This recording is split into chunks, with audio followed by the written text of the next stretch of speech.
Hello, good morning, good afternoon, good evening, wherever you may be. Welcome to Water Marvel. This is Hawkeye. I'm your host, Dean Lewis. And I am just adjusting my camera, so I'm stalling. Here we go. How you doing, man? I'm doing great, man. Thanks for having me on again. I do appreciate this. Yep, you were scheduled, so we keep our word here over at Mert with the Movie Blog. And I just want to say I had a blast last time being on here talking about Hawkeye episode 3. So just talking about episode 4, I mean, is just going to be awesome just geeking out with you. Yeah, man, talking about Hawkeye is what we do here. Talkeye. Oh, damn it, Josh. Why don't we call it that? That's such a good. Anyway, there's not one show called Talkeye. I'm telling you, gold next time. Anyway, so yeah, as you're saying, we got episode 4, and we really ramped up last week. Like we were both pretty excited about where we were headed and what we had seen in last week's episode, and I was kind of expecting that to continue that trajectory, and we don't quite do that for the most part. We pick up where we left off. Obviously, Hawkeye's at sword point, I guess. Um, and straight away, this fucking guy, man, he's a cartoon. How are you feeling about this opening? Because I want to maybe get your thoughts before I go in on it. Okay, so to be honest with you, the opening is right where the cliffhanger leaves us off at, like you mentioned. And then, of course, we get Jack, who is at the dinner table, and he's just smiling, Jock. having that goofy Wario look on his face. That's what I'm calling him. I'm just gonna call him Wario because that's what he looks like, a really evil version of Mario.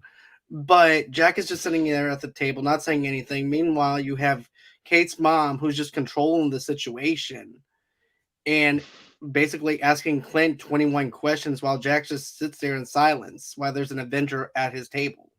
Yeah, see, this is the thing. Like you say, we kind of get like a lot of tonal stuff going on just in this opening scene alone, because we start off with like, oh great, there's an Avenger in my kitchen or whatever the line is, which kind of just stopped it dead before the episode's barely even started. And then we've got we've got Jacques is like fanboying over Clint a little bit as well, which is a weird dynamic. I didn't see that coming. Yeah, And because then if we he's see, like a oh villain, like I think he is, he wouldn't be exactly fanboying. no, and he's just playing it so hard, both sides of like he's obviously a bad guy, but he's pretending to be the good guy. And it's like, is it supposed to be obvious not only to us the viewers, but to the other characters that he's just like all front? Like this guy just a manufactured facade. He's like, what's the thing where he's like, oh, I love parties. We're gonna be dancing. And it's just like, what the fuck is going on here? Right. Like, meanwhile, we've got Kate's mum sitting there giving the grilling to Clint, and that's all really serious. She even so fucking serious. She goes as far as to bring Natasha's name into this. Where are the Oh, balls that on this pissed. piece of shit? The Yeah, that pissed fucking me off. To be gonads of honest. it. Like, who the fuck does she think she is? Oh, Exactly. It's one thing to protect lost your your friend daughter. Natasha, saving the world. So, like just say leave my daughter alone and leave it at that. Like, you Exactly. don't need to go there. And he knows, he takes it on board that he needs to be leaving her alone. But You as see, we I move got the into same vibe though, to be honest with you, man, because I'm like, it's one thing to be protective of your daughter, but it's another thing to throw shade at Clint when his partner died protecting the world and trying to save the world. She sacrificed her own self to give everybody back their families that they lost with the blimp. And you're just gonna go on ahead and just talk shit to Clint and be this is the same disrespectful towards mum him. who paid for her kid to take archery lessons, knowing full well Right. that she was going to run out being a vigilante, and now she's got the fucking front to pull it on Clint, who And apparently takes it on board. But as we move on into the rest of the episode, he seems to kind of go back on that a little bit. he He does. gets the sword out of there, so that's like one of the primary goals of this whole season, right? He needs to get the sword. He sneaks the sword out, and he's like, "Yep, I'm gonna." leave her alone. You're right. She doesn't want to get her part. You know, you're done. You're good. He goes off. Kate then has to sit there and watch her stepdad dance the night away with her mum, and who apparently also doesn't see through this facade, which is fine. You know, she's smitten. There's a cute word. Anyway, so Hawkeye's chilling at home. He's getting all these ice pack things or the frozen the frozen drinks out the freezer. And I really like this stuff. Me too. I really love this stuff. He's acting his fucking ass off. And even though it's a bit silly, it's like, really, how long are they going to stay cold for? Like with those kind of injuries, you know, he's probably got some fractures going on. Like, I don't really think it's doing anything. So I'm very aware that it's like they're doing it for the bit, you know? But at the same time, though, I'm glad that they're showing him icing his shoulder and showing the implications of being a hero and showing that he's not superhuman. He's a human being who's doing all this and getting hurt. So I like Yeah, that aspect of it. That's also why I like the Daredevil show from Netflix so much. It shows a human side to Matt that we never saw before and shows the implications of him being hurt, getting hurt. Same thing with Hawkeye. You see the bruises, you see the fractures, you see all that stuff. And yes, it can be it's also a comical bit a little bit, but also yeah. too, it can also be connected into a little bit of seriousness as well. So it's a mixture of both. Mm. Yeah, I think the difference here with this and like Daredevil, like you say, is that you know we see the injuries and all of that stuff, like the humanization of the character. We see it physically, but we're not using it in the narrative. So you know, we see him ice packing himself up for fun and you know relaxing and having to wind down and kind of decompress after all this the shit that's gone down. But also by the next time we see him, you know, he's not in pain, he's fine, he's just carrying on doing what he's doing. So they're kind of, you know, they're not leaning full on into it, um, which is fine. You know, it's a fast. Well, it's not fast paced. Definitely not this episode, but it's a you know it's a short show. They can't stay on that for too long. But No, they have to it's slow it just down a a little bit, mix. but I just want to say Hmm. this. Every time when they have Jack in there, it seems to stall a little bit to where it just doesn't really go anywhere whenever we have Jack back in there. But I Yeah, believe if it just shows the mother in there, I think that it would actually speed up a little bit more because I believe she's the one who's controlling everything. Also, too, you also see Clint glance at the sword. That's something else I wanted to talk about too, real quick. Clint winds up glancing at the sword, so he knows that Jack has the Ronin sword. But it's about how do I get the sword back in my possession, away from Jack, away pretty from Kate's easily. family. Yeah, he just sneaks it But out. mhm. Carry on though. Oh, I'm sorry. But here's the thing. I like the bonding between Kate and Clint. And Kate's like all excited because it's like she's having a sleepover or slumber party thing. And and you would think that once Echo winds up threatening her and choking her, that part of her would actually be gone, where it's going to be like a serious version of Kate and everything. But Yeah, no, she just goes on ahead, bounces back to where she was, gets she winds up. A matter of fact, what she winds up doing is she winds up getting a bunch of Christmas movies yeah, that were um, Disney Christmas yeah. Of movies. course they were. We'll get to that scene in a second because just want to go off of what you're saying about how kind of Kate bounces back. I kind of take that as a bad thing because I feel like she keeps just reverting back to the same shtick of like the fangirl, self-aware, you know, like, oh, we're partners, and then Hawkeye's like, we're not partners. Oh, but we're friends. No, we're not friends. It's like we've done that bit with every like group of characters that they interact with. We did it with the tracksuit mafia, you know, we did it with Maya, and we're doing it with the parents. It's just like, yeah, we get it.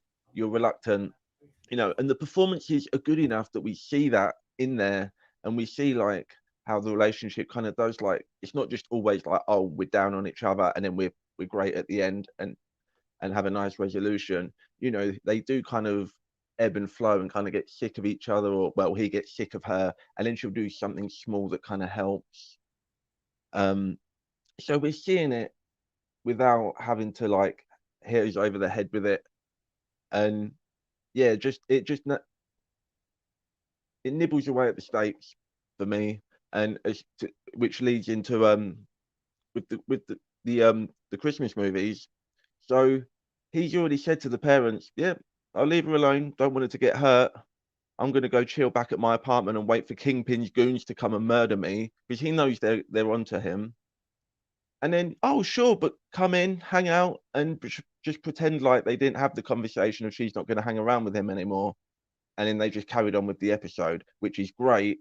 But I just thought it was a weird choice to just slide it back in so easily. Right. It doesn't even sound convincing when he says, "Yeah, I'm not gonna go ahead and have Kate with me anymore. I promise you, she's not. She's gonna be. She'll be with you guys. I'll do my thing, and that's it." And it kind of has that like Doctor Strange kind of feel to it, where basically in Spider-Man not Homecoming, but Far From Home's trailer, and where Wong winds up walking before he walks out, he goes, "Don't do that spell." "Okay, I won't." Wink.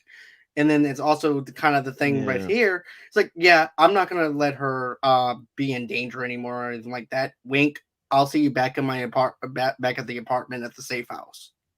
yeah, So it's too much on the nose. It feels like a '90s kind of feel to it in a sense, mixed with a modern day of 2021, which just doesn't work in some aspects of this show a little yeah. bit.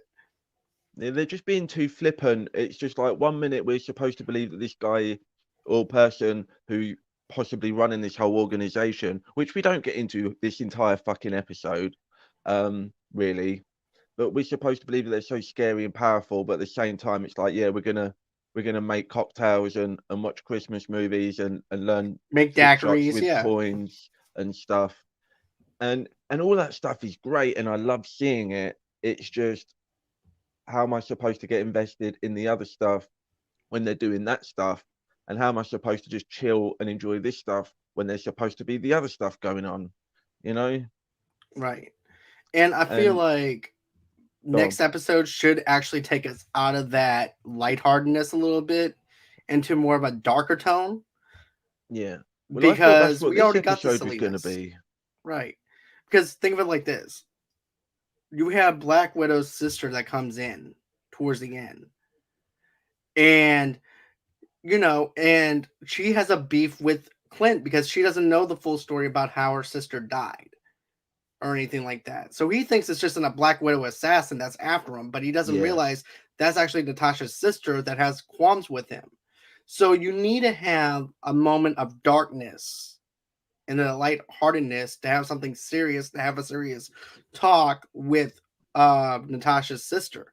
Because if not, it's just not going to feel the same. It's not going to have peeling those layers out that we Yeah. want. Because It's- I know for a fact they're probably going to fight at first. They're going to talk it out, and then they wind up joining the Hawkeye team. That's what I'm going to call it. But that's basically how it's going to go down. But I would like to see more layers being fleshed out on this show rather than one-dimensional layers. Yeah. It's just not much of the plot really moves at all in this episode until you're saying with the Black Widow stuff at the end. And I just feel like we should have had like a more down, more somber episode, and maybe kept him and Kate separate, kept her, had the fun moments of her dealing with the awkwardness of the parents and stuff, and then just had Clint just brooding and by himself. We get brief like flashes of him like having like Avengers PTSD. Mm-hmm. I wonder if they paid Scarlett Johansson for the performance or the appearance for the 1 second that she's in this episode. But yeah, and then you could have had them reunite towards the end when Clint finds himself miraculously outnumbered, which we've had no implication of throughout this season so far. We only know she's coming because of the Black Widow scene. There's been nothing at all throughout these 3 or 4 episodes now to set that up. So that might be jarring for maybe a small group of people. I don't know. I don't think it will be. I To be think honest with everyone saw you, I Black Widow. wanted it to be more geared towards that. And that's why I think I was let down with the trailer because I was thinking that we were going to get more of Natasha's sister going after Clint versus Kate and everything, you know. But instead, we Yeah. wind up getting Kate, like a team up between her and him. But I think that would have been okay if they went on ahead, just left her over there. Clint is over at the apartment, like you said, and he's having this PTSD moment. Then the sister comes in and starts doing battle with him, and then Yeah. they wind up settling down a little bit to the point where Clint has, where she winds up explaining to Clint who she is, and then go on ahead and do that. Then Kate comes in at another awkward situation. Yeah. But not to get ahead of ourselves, we're missing out on a vital piece of this puzzle. We go back to the LARPers, everyone. The favourite part of the was it last episode or was that episode 2 with the LARPers? But we're bringing the LARPers back and we are setting up that fucking purple costume. Like, Yep. they're good, they're doing it. You can see that coming a mile away now. How do you feel about So that? I thought that I felt like the gag they did in the diner with the drawing of it and Kate describing it, I felt that was enough. And I just don't see. Yeah, I hope they don't go there. I mean, it would be fun just from a fan perspective to see him in that suit, but I just think that would just ruin the whatever episode that happens in. To be honest, and Kate doesn't need a costume. She's got like a swanky like purple lycra padded, combat outfit thing going on anyway. Well, what's your costume gonna add? Like extra pockets for arrows, which we do. We're getting more trick arrows. We're setting that up for the finale so that we've. And I love that they're not, just having an endless supply of arrows because that would have been really easy to do. It's not an expensive CGI thing to do. They could have had him firing off arrows all the live long day, every episode. So I like that they've not overkilled that. But you're damn straight if we get some fucking arrows in this last episode. We got 2 more, so we set that up. We're setting up the costume. We've got the whole gang of LARPers are hanging out in the apartment, which is fine, a little bit awkward. And again, Clint knows that like mafia dudes and kingpin dudes and ninjas are all going to come bursting through these windows any moment and just invite everyone else in. I mean, he didn't invite them in, but he certainly doesn't fucking kick them out. So again, just being flippant with what the stakes are. Although having said that, one of these LARPers is probably going to die. There you go, everybody. I'm predicting that while I vamp by myself with absolutely no input, just like talking to my ex-wife. So we move on. Moving on from the LARPers, we go to the we're looking for the watch. So we go to the end of.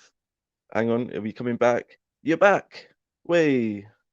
Um, welcome to the show, by the way. It's nice to have you.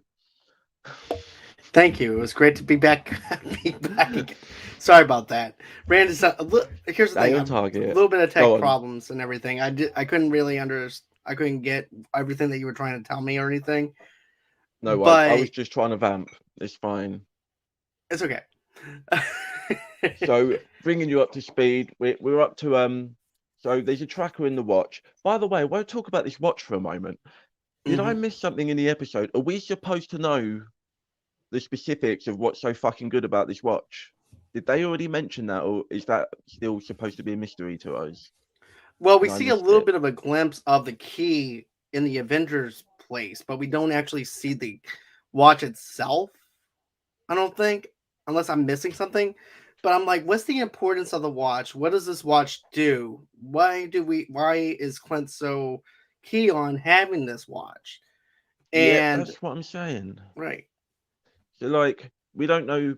So it's not just something I missed. We don't know who the watch belongs to, what it does. Is it like an Iron Man watch, from like Civil War, and a fucking glove pops out and you pap a fucko in the face, You see, I was thinking it or might is it be like on Edith to glasses? Cap or something. Maybe like is there like sensitive data stored inside the watch? You know, is there a tiny It's little folded up piece of paper inside it with Steve Rogers' grandma's cookie recipe? You know, I could go for some cookies if that's the case. But just like how Mama Rogers used to make them. But Won't be getting those anytime soon. Go on. right. But backing up a little bit on what you were talking about with the costume, for me, I don't really need to see the costume. You know, it changes the whole entire tone of the show a little bit. That's You know, exactly what I'm saying. Yeah. but also too, another thing too is even if they do leather with the purple and stuff like that, it just doesn't work either. I mean, purple leather works. I mean, come on now. Think before you speak. Just not in this show, but let's not be casting blanket statements. Easy on there. Now I'm starting to sound like my ex-wife. Oh, Carry on. okay, I gotcha. But I don't know. I just don't. I just think it would take me out of the show a little bit to see the Yeah, costume. But definitely. do not have the helmet.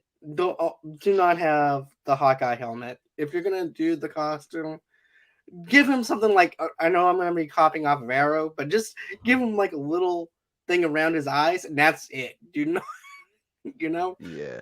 He'll pull it on. There'll be a headpiece or a mask or something. He'll pull it on and he'll just be like, nope, can't see, take it off. I mean, I hope they don't do this. This just sounds awful in my head. Um, maybe they make the costume and he doesn't wear it, like that'd be okay. Or he just Um, wears it in front of the LARPing people as a gag, and then he just takes it off. I you didn't think know, that we would actually see the LARPing people back again. I thought there was like a one-time schnick, and yeah, that's I, it. I wasn't expecting them back, but now we've brought them back. We've got a whole little crew, kind of Little Robin like an Hood crew. Ant-Man crew, yeah. A little um so that's gonna be fun moving on. They, that woman's got to get the bag back that she got from her wife. Um so that's gonna come into play. I'm telling you now, one of these I was saying this when you were having your little holiday there.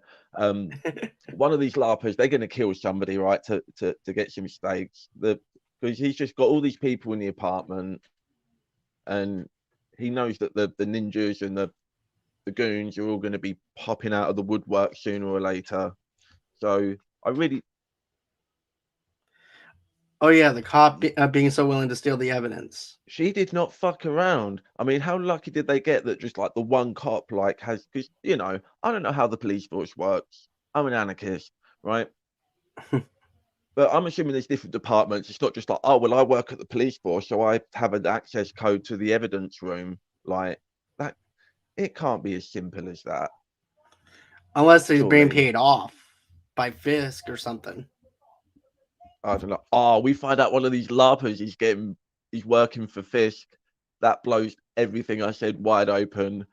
I'm all about secret mafia LARPers because that's a band name, if anything, at the very least, right? Yeah, that definitely changes things if one of the LARPers is actually one working for Fisk, undercover kind of thing, that you would least expect, which would be different. Which I'd Yeah, be okay with seeing. It'll give you a different perspective of how they do things. yeah. Secret Mafia LARPer. Watch out. Watch out for those sad nerdy losers. They are fucking dangerous, everybody. Do not let your guard down. Make sure you've got a shield and an axe or a bow. Um, so moving on. So we're going for this watch. Don't know who it belongs to, but we know a location and we're going in and we're scouting the thing. And then Kate just runs in. Like, there we go. Off she goes. He's on the thing on the roof. We get. Am I missing anything? I feel like I'm missing a piece Yeah, here. There's no other scene. there's actually a heart to heart moment before that. Remember when we wind up seeing Clint, he winds up locating Kazi and asked him to talk to Lopez about Yes. her vendetta against Ronan. Yeah, this scene's pretty good. This actor playing this character is pretty damn good, and he's doing a lot here with not a lot to work with. He's a pretty run of the mill, slightly morally questioned goon. The higher up Right. goon, the lieutenant goon. The go-to goon. But you know what though? I like the heart to heart though that Clint has with him. Because Yeah, it's they do get exactly pretty what he real was up in saying. there. Right. Because think of it like this. He was trying to have that heart to heart moment with Echo in the last episode, hey, look, your dad had the best interest for our crew. He didn't go on emotions. You're going on fully on emotions here. And you're going to get yourself killed or get somebody else killed.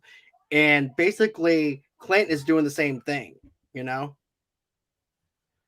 And I like that. I like how he's having a heart to heart moment with Kazi and doing this and being like stepping in and goes, oh, all of a sudden now you care about my ranking and everything. It's not about the ranking, it's about trying to get Echo's self in check and everything Yeah, because it's exactly what he was coaching her.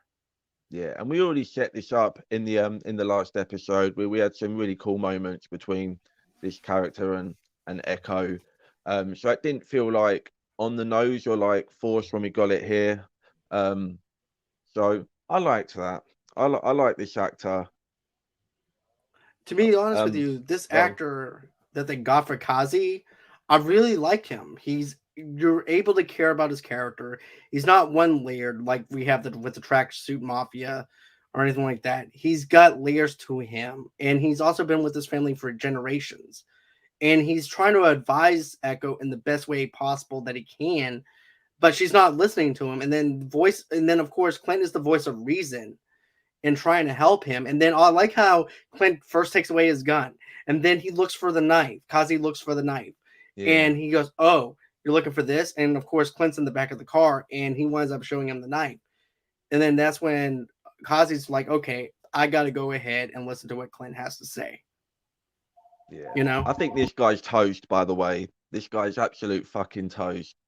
I think a character that we didn't see in this episode that I was really hoping we was going to see in this episode is going to come in and do something that's going to really change the scales a little bit as far as the power balance of like the two or three kind of villainous entities we have operating here.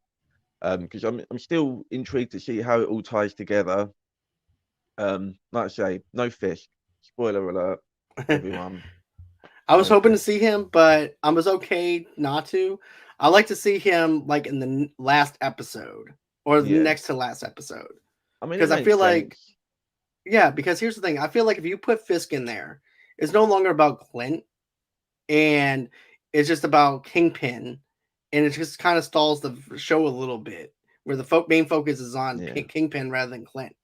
So, We reference him though. I like yep. Clint says something about like he likes to keep, you know, on the down low. He doesn't say on the down low, but he says, you know, he moves in the shadows or, you know, he stays under the radar or whatnot.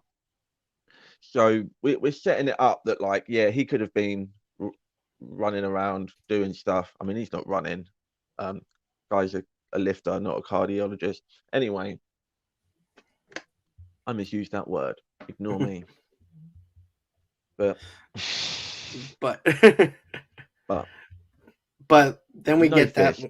How long can I talk about what we don't get? But go on. What do we get? Well, what we do get is we end up getting Clint on top of a roof and telling Kate to use the grappling hook to grab herself up. But what does she do? She decides she's going to try and help an elderly person with groceries to enter inside the building and then tell them, oh, I'm sorry, I have a little Avenger in my ear. And then it causes Yeah. the man to get off the elevator, and then she winds up going up to the room where the apartment door. Yeah, not a fan of this elevator stuff, but I am a fan of the way you just brought us back on track. That is exactly why we invite you back on this show. That's why I get paid the big bucks. I'm just kidding. That is, wait, what bucks? Josh? 0 out of 0. Josh? Stay on target. We'll talk later. We'll talk later. Yeah. So yeah, we're on top of the rooftop. Good stuff. Great use of words tonight, everybody. You know, if words were arrows, I would be flicking quarters. So yeah, this stuff with the old man, I've got an Avenger in my ear again. Like, what are you doing? Don't tell him that. He could be a mafia spy. Jesus. Just because a little old man is carrying groceries does not, doesn't mean that he's just innocent. He's gonna You drop know, those brown bags. There's gonna be Uzis inside of it could be Fist's grandfather for all we know. You know, You never know. But I right? digress. No, So Kate decides to go running in there. Clint lets it happen. I mean, there's not much he can do, but he allowed her to be in this situation after all the conversations we've had building up to this. So, you kind of made a rod for your own back, mate, to be honest. She goes in there, finds the watch pretty easily, doesn't acknowledge like, how does he not know what the flashing light, like, if they, I don't care if you're an expert in espionage or tactical maneuvers, you're breaking into somewhere, you see a flashing light, you break the fuck back out. Surely. What are they either that or doing? you try to disable the system as fast as you can. They're just like, yeah, no, it's fine, it's probably nothing, let's carry on. And then it keeps But happening. you know what though? I blame Kate for not describing the what she's seeing correctly, because I think that's another thing. She's a civilian who's in this spy kind of field, but she doesn't know what she's looking at. So He he doesn't even tell her what she's looking for until she's already in there. She gets see, into the I thought he did building. mention the watch. No, she gets into the building. She's like, right, what am I look? Or just before she goes into the building, she's like, right, what are we getting? Like, she doesn't even know. Right. They Okay, that's true. spent all day like hanging out and doing all this other shit with the larpers, and like they wait till the last minute. They've got no plan. Then he trying to give her the plan on the rooftop, and while he's trying to give her the plan, she's now doing her own plan. Like, what the fuck, Hawkeye? Come on, man. You went to other planets and saved the universe. What are you doing? Half-assing this shit.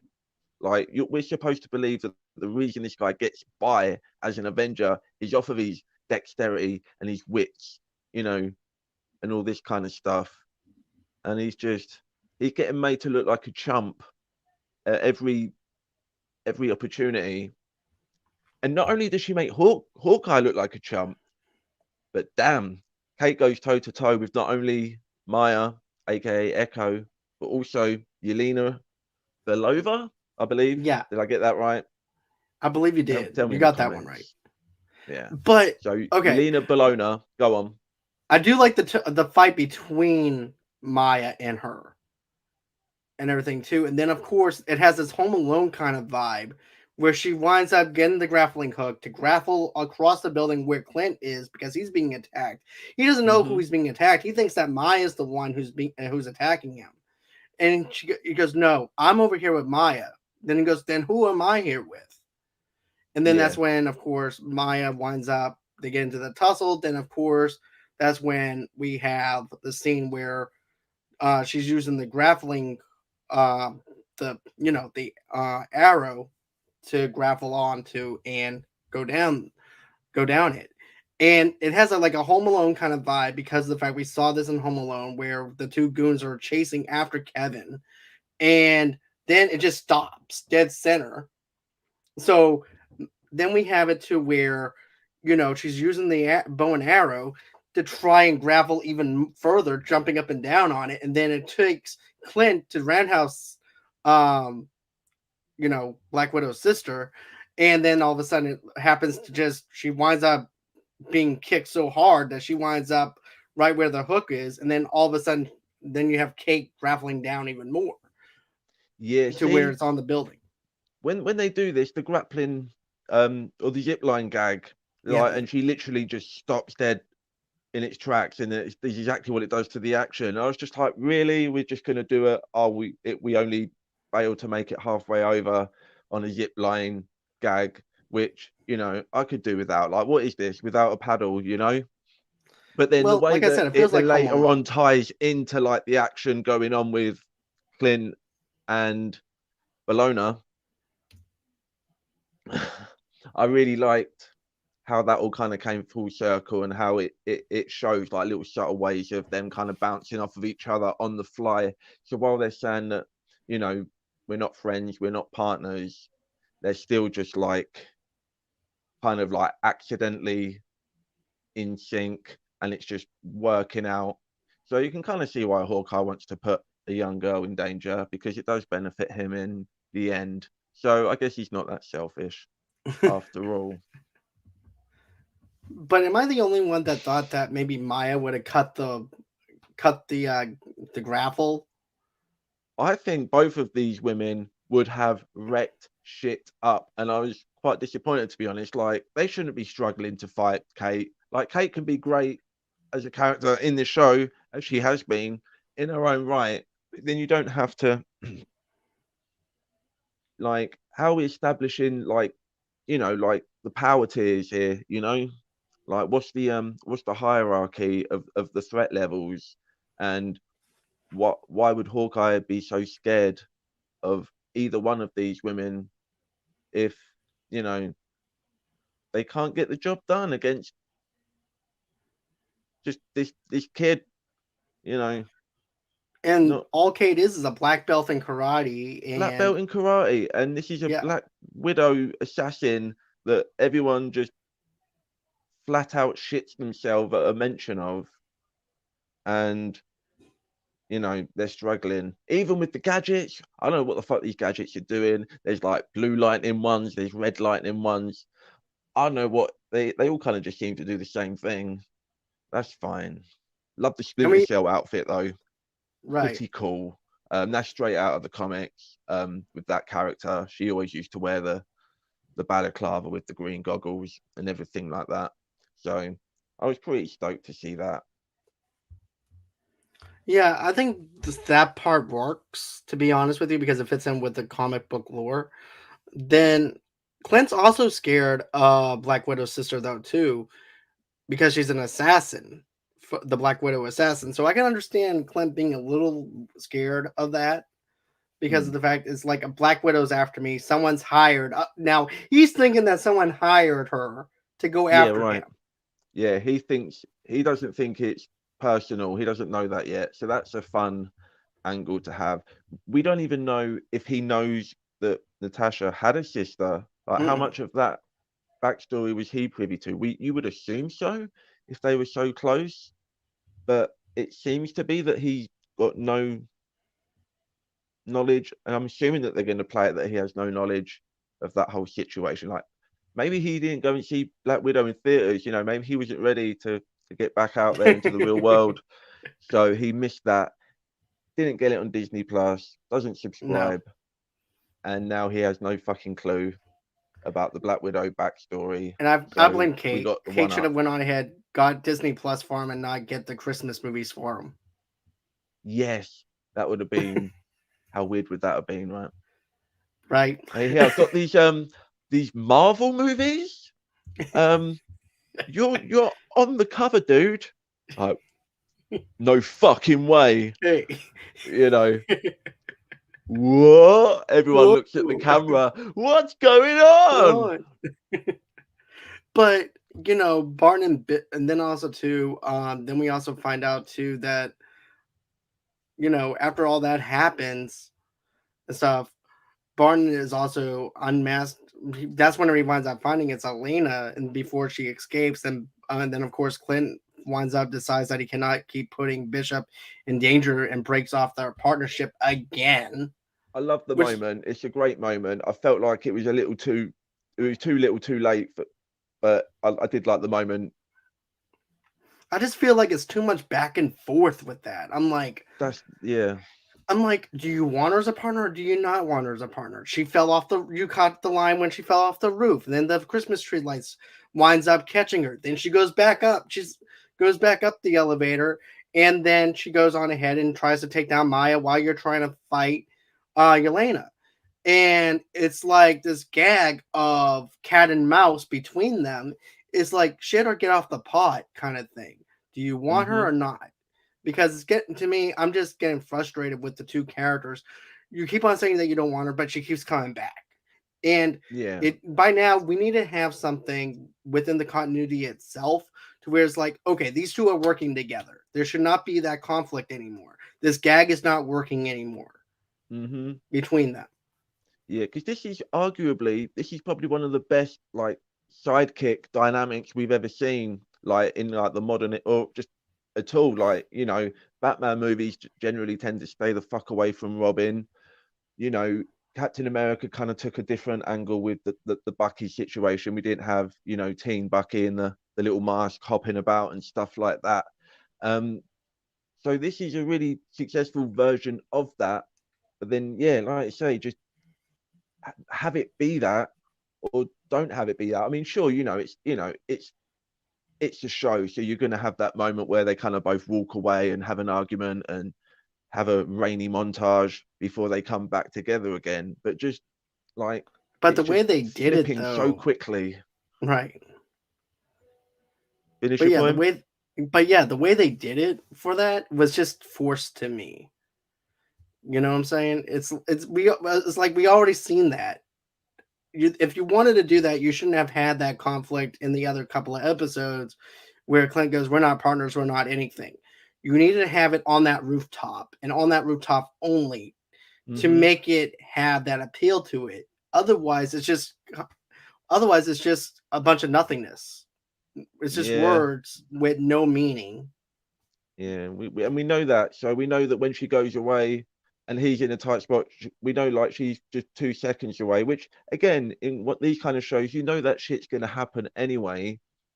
But we don't have to keep reiterating the point over and over again. But it's all right because if you're getting attacked by a deadly assassin over here and a mafia assassin over here, apparently they will just decide to just give up and leave you alone for no reason.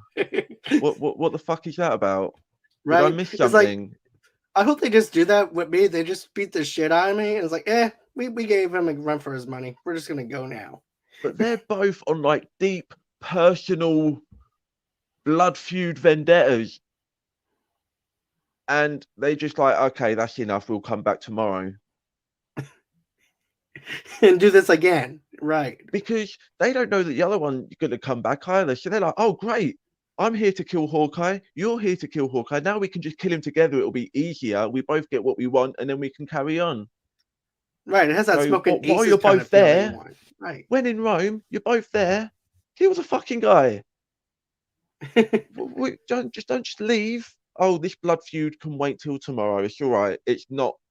It's only a medium level blood feud. It's Right. fine. It's I just don't get it, man. But did I enjoy this episode? It was all right. It was not as good um, as last episode, but I was stoked after last week's episode. me Was too. not, yeah, and this one kind of just middled. Um, the action was fine considering we're dealing with like the level of, you know, characters that we're supposed to be dealing with here. The action wasn't as great as it was last week, um, which had some really cool set pieces thrown in there, and you would expect it to kind of amp up, and it's all dark and gloomy and, you know, a bit haphazard, which I guess was kind of the point, but that's fine. Not much of a cliffhanger. Not really. Am I missing anything? Where did we end? Where did we finish off at the end of this I want to say episode? that was it. Just off No. the Yeah. I want to say just off of the rooftop part, and that's it. So they run off, and that's that. Right. It's like tune in Goodbye. next week, kids, as we beat the shit out of Clint Yeah. again, and we team up against each other, and Yeah. then we I give don't up. know. I mean, I don't even know kind of where we go from here. Like, do they just go back and hang out at the apartment some more, and then formulate another plan? You know, on the permanent marker and the on the movie poster, and But then we also just head too, back out again for the final mission, or is there? I don't know. There's 2 episodes left.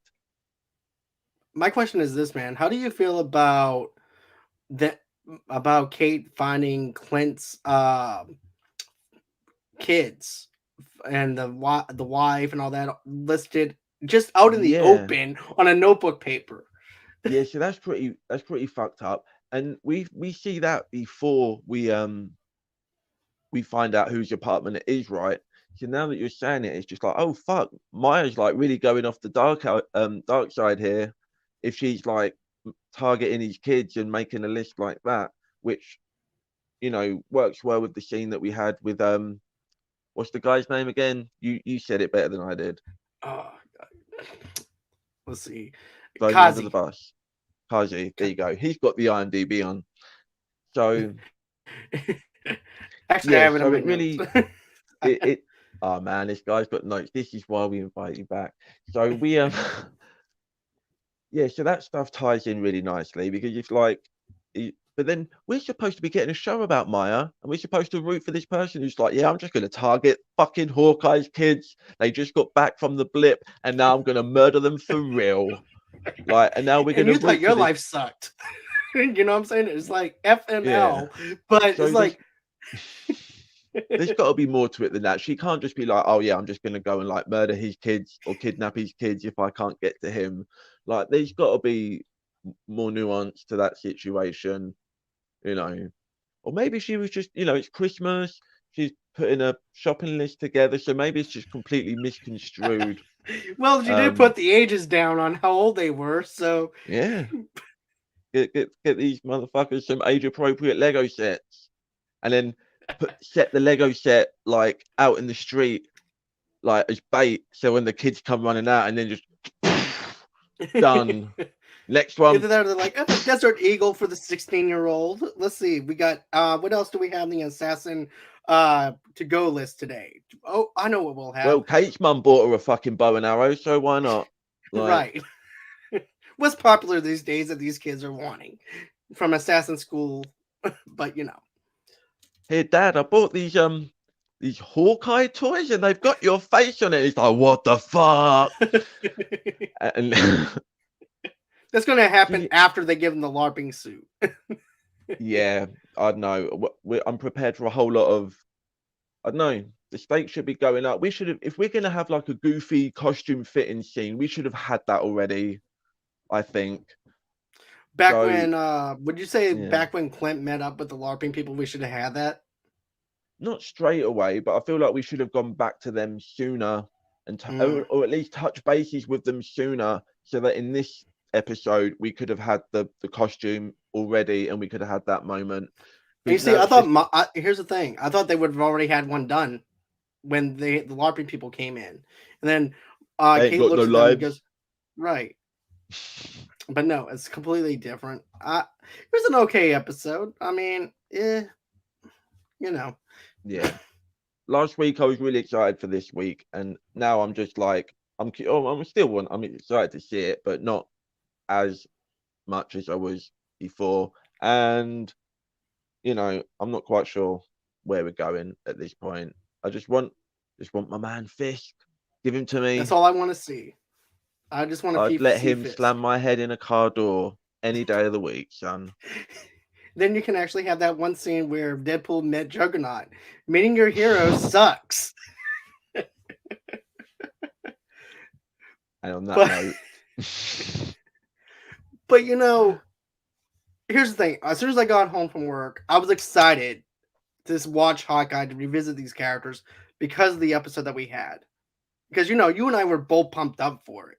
Then when we get it, it's like TV dinner for one, and it's okay. It'll fill me up, but it's not as good as a regular lasagna would be. But it'll do the trick. I did say last week, are we really excited for this story, or are we just excited to see Kingpin? And lo and behold, we got no Kingpin. We didn't get much plot in general, and we're sitting here and we're not that excited. So give the people what they want, Marvel. We want fat, sweaty, rich, bald men up in our shit, rearranging my city, if you know what I mean. Yes. On that note, tell the people where they can find you. Okay, guys, you guys can go in and follow me underneath Movie Lovers Unite on Facebook, underneath Movie Lovers TV Lovers Unite, of course, underneath the same brand name on Instagram and on Pinterest as well. If you would like to donate to the page, all you have to do is just go on ahead, go to GoFundMe.com/Movie Lovers Podcast. Of course, you guys can go on ahead and get an audio only podcast wherever you guys get your major podcasts from. Also, too, go over to Good Pods, rate us over there. You can rate individual episodes on Good Pods. And it's like social media for people that love listening to podcasts, or if you're a podcaster yourself and you love seeing what other people are rating your show, go ahead, go over there at Good Pods. Then, of course, you guys can go on ahead, follow me underneath Twitter, underneath Movie Lovers Unit. Then, of course, on TikTok at Movie Lovers Unit 0 over there. If you're a sponsor or would like to be on the show, just go on ahead, reach out to me at movieloversunite@gmail.com. And that's everywhere that you guys can reach me at. Tonight, 8 o'clock Central Time, 9 o'clock Eastern, I'm going to be doing a rom-com Christmas movie review with A-Town Reviews, and we're going to be doing Love Hard, which is a Netflix movie that just got released not too long ago. So that's everywhere that you guys can reach me at, and thank you so much again for having me. I do appreciate it. Dean Lewis 2099 on Twitter. Peace. See ya.